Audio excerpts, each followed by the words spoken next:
I never thought a single piece of paper could change the way I looked at my own daughter. But that morning, everything felt different from the moment I opened my eyes. There was a heaviness in my chest I could not explain. The house was unusually quiet. Even the birds outside seemed to hold their breath. Maybe it was just age catching up with me, I told myself. Maybe I was just tired. I slowly walked toward the kitchen like I always did. The sunlight came through the curtains, soft and warm, touching every corner of the room. I made tea and sat alone at the small wooden table. I remembered how this table used to be full of laughter, noise, and little arguments. Now, it only echoed silence. My daughter Aisha had moved out months ago after our last disagreement. It was not a fight, really. It was just distance. Words left unsaid, feelings left hanging in the air. Since then, she had barely visited. Sometimes she would call, but her voice always sounded far away, like she was in a place I could never reach. I missed her more than I wanted to admit. That morning, when the doorbell rang, I got up slowly and walked toward it. The postman stood outside with a gentle nod. "There's a letter for you," he said. A letter. Not a bill, not an advertisement, a real letter. My heart skipped a beat. I thanked him and closed the door. My hands trembled as I looked at the handwriting. It was familiar. It was hers. For a long moment, I just stared at it. Why did she write instead of call? Why not visit? I sat back down at the table. My tea had already gone cold, but I did not care anymore. I slid my finger under the flap and opened the envelope. Inside was a neatly folded sheet of paper, smelling faintly of her perfume. My eyes blurred for a second. I took a deep breath. "Dear Mama," it began. Just those two words made something inside me break. My daughter had not called me Mama in months, not since the day she left.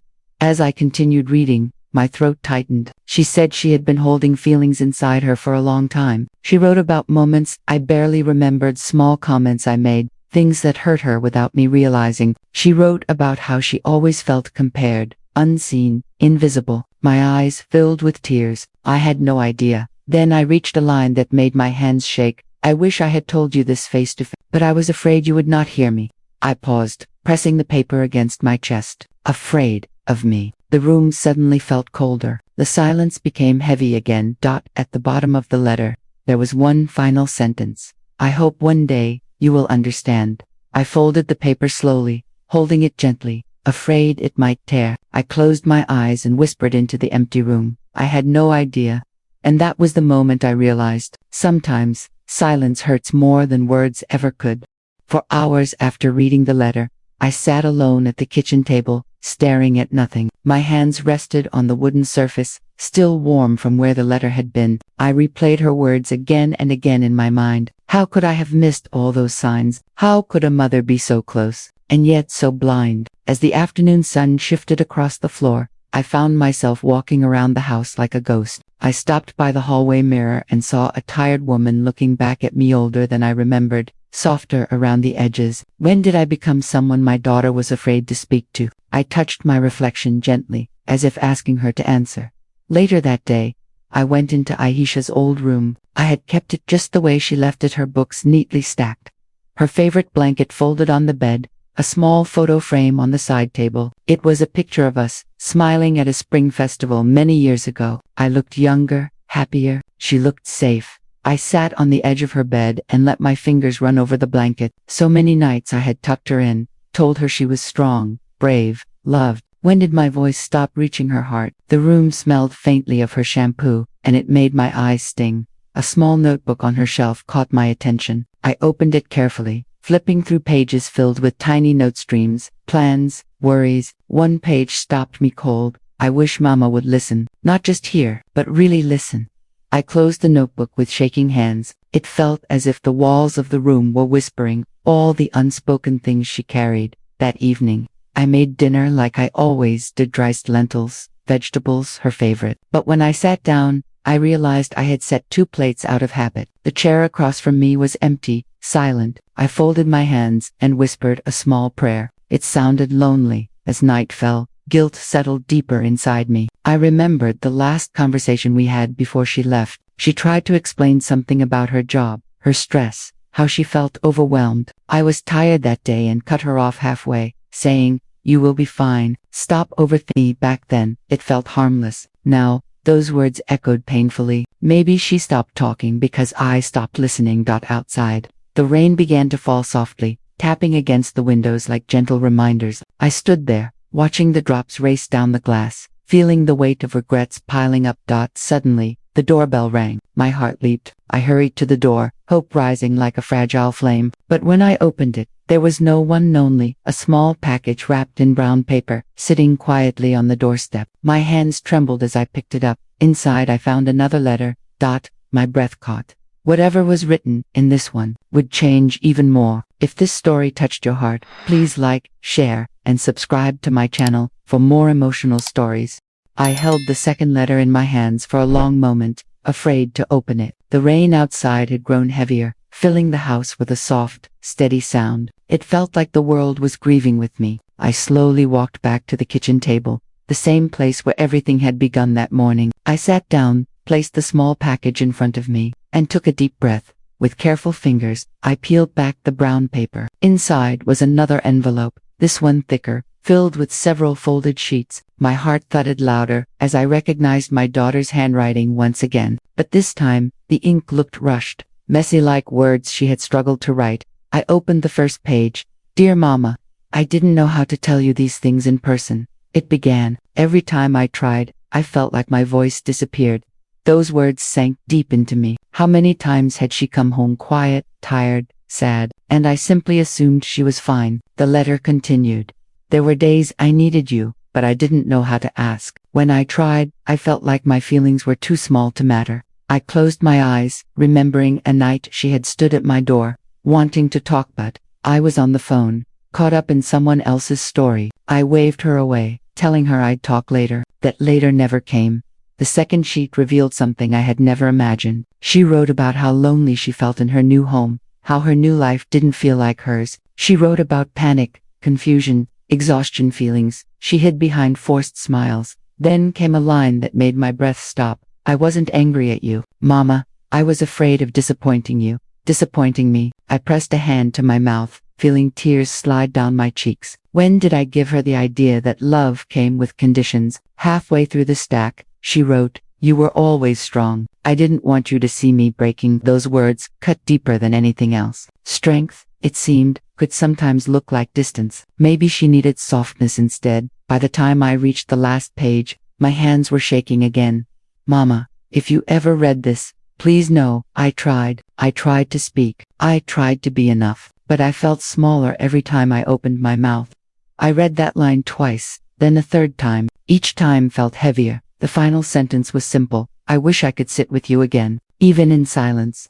I folded the pages slowly, placing them back into the envelope as if tucking a heart back into a chest. I looked around the quiet house, the empty chair, the untouched dinner, the dark hallway.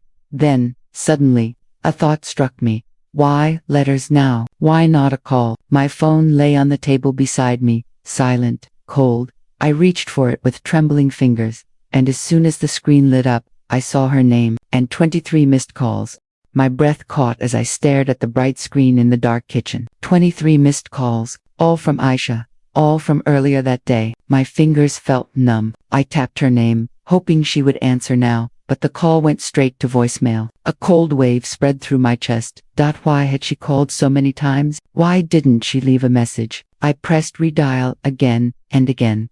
Nothing. The house felt suddenly too quiet. I stood up, pacing near the table, holding the phone like it was a lifeline. I whispered to the empty room, please, pick up, but silence was the only answer. I pulled a chair out and sat down slowly. My heartbeat echoed in my ears. I scrolled through my messages, looking for something I had missed, but there was nothing. No text, no voice note, just silence and these letters, speaking for her instead. I forced myself to breathe, wiping tears with the back of my hand. Maybe she lost her phone afterward. Maybe she got busy. Maybe my thoughts broke when my phone buzzed suddenly. A new message appeared on the screen. My hands trembled as I opened it. Mama, I am sorry for calling so much. I didn't know who else to talk to. The words blurred as tears welled up again. She needed me. She needed my voice. And I had not been there. The message continued. I was at the hospital. They said stress, exhaustion. I didn't tell anyone else. I didn't want them to worry. Hospital. My vision swayed slightly. I gripped the edge of the table. Every word hit like a knife. Then came the final line. I'm okay now, resting. I'm sorry, I just wanted to hear you. I closed my eyes, feeling the room spin around me. All day, while I sat with her letters, she had been lying on a hospital bed alone. My chest tightened with a guilt I could not describe. I dialed again, this time with a shaky determination. After a long ring, someone finally picked up. Hello. The voice was tired, soft. Hers, Aisha. My voice cracked like old wood. There was silence, then a small breath. Mama. Just hearing that one word unraveled everything inside me. I swallowed hard. Why didn't you tell me sooner? I tried, she whispered, voice fragile, but I thought you were busy. I didn't want to bother you.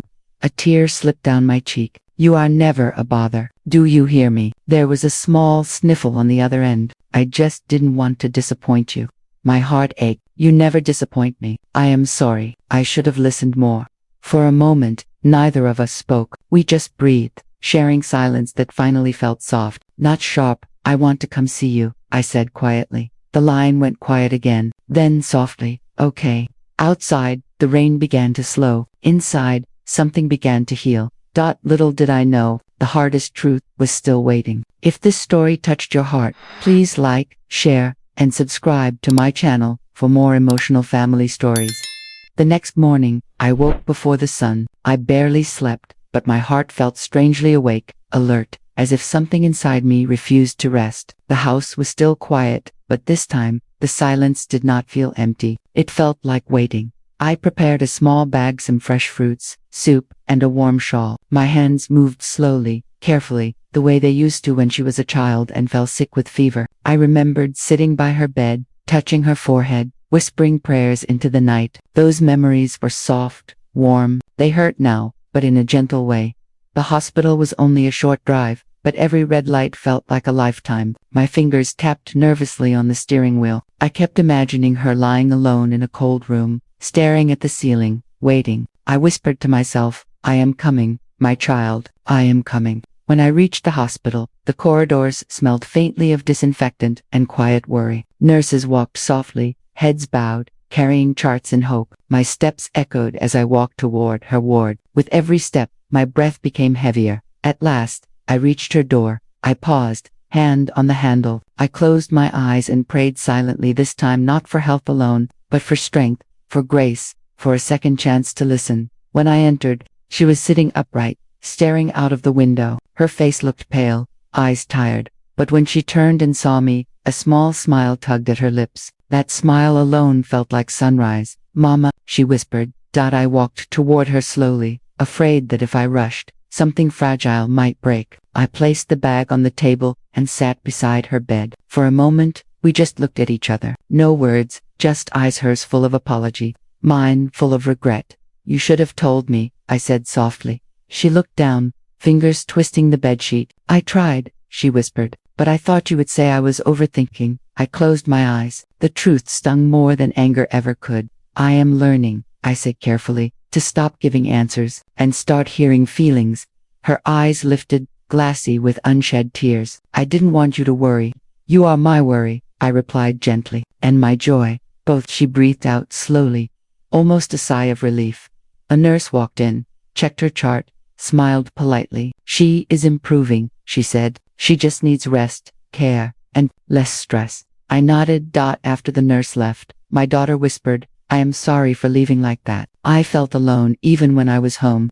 Her words were soft, but heavy. I should have made room for your silence, I murmured, not just your voice. She smiled, just a little, and leaned her head on my shoulder. I brushed her hair gently, the way I used to. The window beside us let in soft morning light.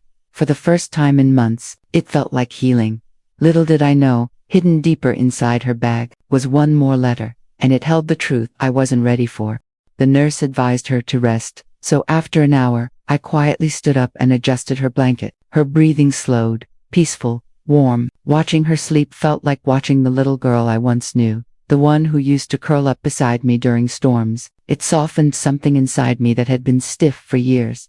I sat back down and looked around the room. Her small bag rested on the chair beside the window. It looked old and tired, edges slightly worn, like it had been carried through many difficult days. I wasn't planning to open it, but something tugged gently at my heart. Maybe curiosity, maybe fear, maybe love. Slowly, quietly, I lifted the bag and placed it on my lap. When I unzipped it, I found a few simple things: a water bottle, a half-read notebook, a small packet of tissues, and tucked beneath it all, an envelope addressed to me. My breath paused. It was dated 3 weeks ago. Why hadn't she given it to me? My fingers trembled as I turned the envelope over. The handwriting was careful, neat, unlike the rushed lines in the previous letters. This one felt planned, thought out. I looked at her sleeping face, peaceful now. Unaware of the storm the envelope stirred in my chest, I whispered, "Forgive me," and slowly opened it. The first line broke me all over again. "Mama, if you are reading this," I couldn't find the courage to say this aloud. The words felt heavier than silence. She wrote about anxiety, the quiet kind, the invisible kind, the kind that looks like strength from the outside. She wrote about long nights when she couldn't breathe, days when food felt tasteless, weeks when she smiled with no feeling behind it. Then came the sentence that made tears slip down my cheeks. "I didn't want you to think I was weak." Weak, my daughter, who held herself together through storms I didn't even see. My chest tightened painfully. She continued, "I felt like your voice was always louder than mine, not in volume, but in certainty." I leaned back in the chair, letting those words sit with me. I had always been known as the strong one in the family, the one who knew what to do, what to say, but maybe, without meaning to, I took up too much space. The letter ended with a quiet plea. "I hope someday you can sit beside me, without trying to fix me. Just stay." I looked at her sleeping again. Her breathing was calm now. I folded the letter carefully and slipped it back into the bag, placing everything exactly as it was. My heart felt both heavy and light. Heavy with regret, light with understanding. I reached for her hand, gentle as air, and held it in both of mine. Her fingers twitched softly, as if answering a question I never asked. In that moment, I promised myself I would not fill her silence with advice. I would fill it with presence. Outside, clouds slowly parted. A thin beam of sunlight slipped through the window and rested quietly on our hands. Like a quiet blessing. I thought the worst was behind us, but another truth waited at home. If this story touched your heart, please like, share, and subscribe to my channel for more emotional family stories. When the doctor finally discharged Aisha 2 days later, I brought her home with me. She walked slowly, but her steps felt lighter than before. The house welcomed her with familiar warmth, the soft cushions, the scent of cooked rice, the quiet hum of ceiling fans. She smiled gently, whispering, "I missed this." For the first time in months, she stayed in her old room again. I made her tea and placed it on the bedside table. She looked at me with grateful eyes, and for a moment, everything felt like the old days, only softer. That night, after she fell asleep, I wandered through the house, unable to rest. My heart was still full of the words from her letters. I wanted to understand more, not only the pain she felt, but the moment it began. In the storage corner of our living room, there was an old wooden shelf with boxes stacked neatly. One of them had her name written in fading ink. Something urged me to open it, maybe intuition, maybe guilt. I pulled the box down and placed it on the couch. Dust danced in the warm light. When I lifted the lid, I found pieces of her childhood preserved like fragile memory: school notebooks, birthday cards, small crafts made with clumsy hands, and at the very bottom, a teenage diary. I hesitated. Reading someone's diary felt wrong, but the letters had opened doors inside my heart I had never seen before. Maybe this would help me understand the quiet wounds she carried. I turned to the earliest pages. The handwriting was younger, rounder. Today Mama was busy. I wanted to show her my painting, but she said later never came. My stomach twisted. Another page. Mama says I should be stronger, so I cried in the bathroom instead. I paused, covering my mouth with my hand. So many entries said the same thing. Small disappointments piling like stones inside her chest. The pages grew older with her, the handwriting sharper. I won a competition. Mama said, "Good, but you can do better." I wanted her to say she was proud. Another. When I share feelings, she tells me solutions. I just want her to listen. Tears blurred the ink in front of me. I had always believed guidance was love. I never realized sometimes guidance feels like pressure, and silence feels like disappointment. The last pages were darker. I feel like I take too much space. I should shrink my voice. My heart cracked. Suddenly, behind me, I heard soft footsteps. I turned, and there she stood, sleepy, confused, eyes falling on the open diary in my lap. Mama, what are you doing? Her voice trembled. Fear flickered in her eyes, not anger. Fear. I closed the diary gently. I'm learning, I whispered, learning who you are beneath the silence. She stood frozen, eyes shimmering. Do you hate me now that you know? Hate you. I reached out, voice shaking. This breaks me because I love you. A single tear slid down her cheek. She sat beside me slowly, like someone afraid of breaking a fragile world. Mama, she whispered, there's one more thing I never told you. Her voice trembled, and I knew the hardest truth was finally about to be spoken. Her words hung in the air like a quiet storm. She sat beside me on the couch, fingers twisting nervously, eyes drifting down to the diary between us. There's one more thing I never told you. She whispered again. I swallowed, trying to steady my voice. You can tell me now, I'm here. She inhaled slowly, as if collecting pieces of courage. Mama, I've been seeing a therapist for months. I didn't tell you because I was scared. I thought you might say I was being dramatic, or weak.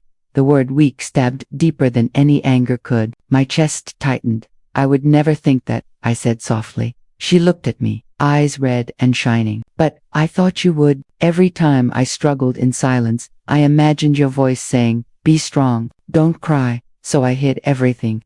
I reached for her hand, holding her trembling fingers. Sometimes, I whispered, we teach strength by accident, and forget that softness is strength too. Her eyes widened, and something inside her softened. I felt like I had to be perfect around you, she continued, but I'm tired of pretending.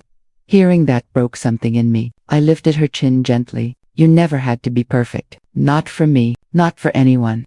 She leaned into me then, quietly. For a long moment, neither of us spoke. There were no solutions, now just presence, warm, steady, real. After a while, she wiped her cheeks and whispered, I'm learning to heal, slowly. But I think I need you beside me, not above me. Those words settled into my bones like truth. I'll walk with you, I promised. Not in front, not behind, beside, outside. The night breeze sighed gently against the window. It felt like the house itself exhaled. We placed the diary back into the box together, not to forget, but to honor. We weren't burying pain. We were acknowledging it. Before bed, she hugged me. Not the quick, polite, kind, a real embrace, soft, long, a little shaky. It felt like years of distance melting. The next morning, sunlight spilled into the kitchen again, just like the first day. But this time, 2 cups of tea sat on the table. When she walked in, sleepy and smiling, she sat across from me. No heavy silence, just quiet comfort. She whispered, this feels good. I smiled. It always belonged to us. We just lost our way. She nodded, eyes glimmering. Thank you for listening. And thank you, I replied, for finally speaking.